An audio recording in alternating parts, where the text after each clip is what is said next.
Cecilia, we have a lot of questions from people who want to know more because they're super excited about this. But one of the first questions is, how is the Mindvalley Yoga Quest different from other online yoga courses out there? It's very simple, Vishen. You will finally experience what true yoga really is. So you won't only do your workout, you will also do the work in, and you will experience yoga on the mat and off the mat. You will really be able to work on all of the 4 dimensions of your being at once. And a reason for this is because Mindvalley didn't start out as a yoga company. We started out as a company focused on mindfulness and meditation. So the spiritual essence, it was a key part of what we wanted to retain when we designed this. You see, in India, my family is from India. In India, yoga is not just about flexibility or the physical body. There's such a huge focus on wisdom, on spirituality.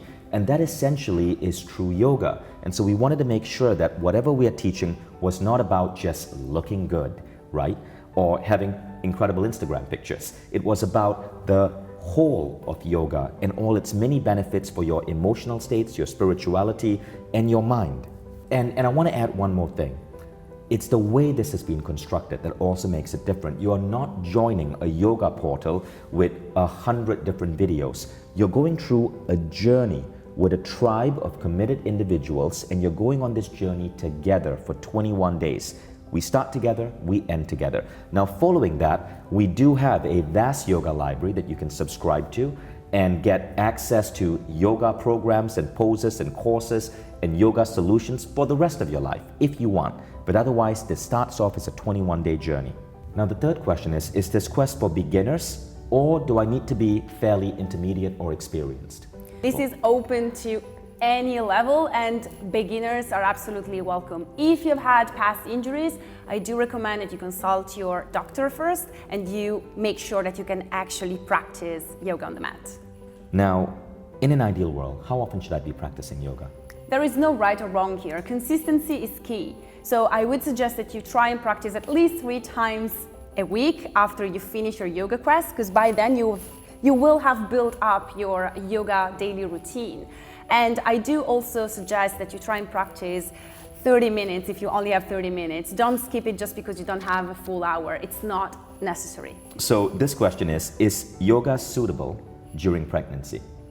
Now, Vishen, this is a tricky question. It is suitable for pregnancy, so much so that we have prenatal yoga and postnatal yoga. But my suggestion is that if you're pregnant, considering the many variables that are involved, you first consult with your doctor and then you decide together whether you can do it or not. Now, this question is interesting. Some people call yoga a religion. Is that true? Absolutely not. Yoga is not a religion. It's a spiritual practice, but the word spiritual here has nothing to do with religion and everything to do with your connection to the universe as a unique expression of the whole. And your connection to yourself as well. Absolutely. Now, how soon will I see changes in my body?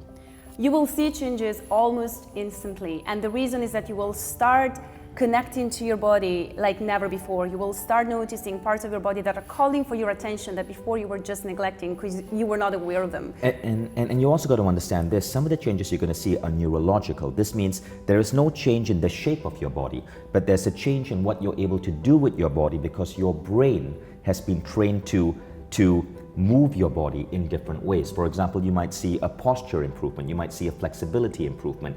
You won't see it physically in your body, but you will feel it in your ability to do certain things. And over time, you will also see the benefits, but it will take As you said, you lost 44 pounds in yoga.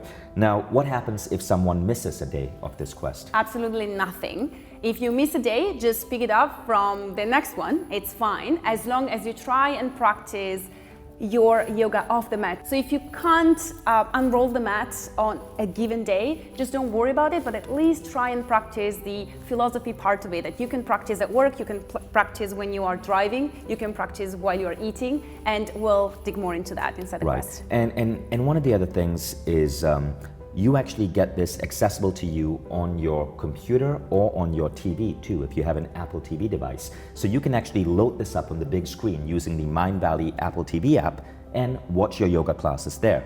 And finally, a big question is, what happens after the 21 days, right? Well, one of the things that we have available is a full-on yoga platform called Zenword. It's really affordable. It's a small monthly subscription fee. It has thousands of people involved in it. And after the 21 days, you can simply choose to join Zenword And it'll give you hundreds of hours of additional yoga training that you can choose to bring into your life and practice anytime. And you're also part of a community of thousands of committed, amazing, incredible, beautiful, supportive people who are there to help you on this journey. So yoga truly becomes a way of life.